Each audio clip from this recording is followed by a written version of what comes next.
Mobile आता सर्वात आवश्यक घटक बनलेला आहे। काही जण मोबाईल शिवाय काही मिनिट सुद्धा राहू शकत नाही। मोबाईलमध्ये असलेल्या वेगवेगळ्या प्रकारच्या सुविधांमुळे काही गोष्टी कालबाह्य होत चाललेल्या आहेत। कॅमेऱ्यात असणाऱ्या सेल्फी प्रकाराचा नाद युवक युवतींना मोठ्या प्रमाणात आहे। पुण्यातील वारजे येथील नसरीन अमीर कुरेशी, काही जण साताऱ्यातील संगमनेरमध्ये कारने आले होते। हे सर्व जणांनी ठोसघर येथे भटकंती केली, परंतु ठोसघर धबधबा बंद होता। त्यामुळे बोरान घाटात आल्यावर सर्वजण गाडीतून उतरून फोटोशूट करू लागले। नसरीन सेल्फी घेत असताना अचानक तिचा तोल गेला। त्यानंतर ती 100 फूट खोल दरीत पडली। एका झाडाला ती अडकली, त्यामुळे तिचा जीव वाचलेला आहे।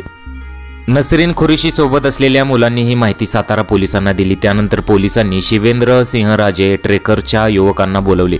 त्यांनी पोलिसांच्या मदतीने घाटात मदतकार्य सुरू केले। होमगार्ड अभिजित मांडवे दरीत उतरला। त्याने त्या तरुणीला दोरीच्या साहाय्याने सेफ्टी बेल्टने बांधून बाहेर काढलेला आहे। या घटनेत नसरीन खुरेशी जखमी झालेली आहे। तिला स्थानिक रुग्णालयात दाखल करण्यात आलेला आहे।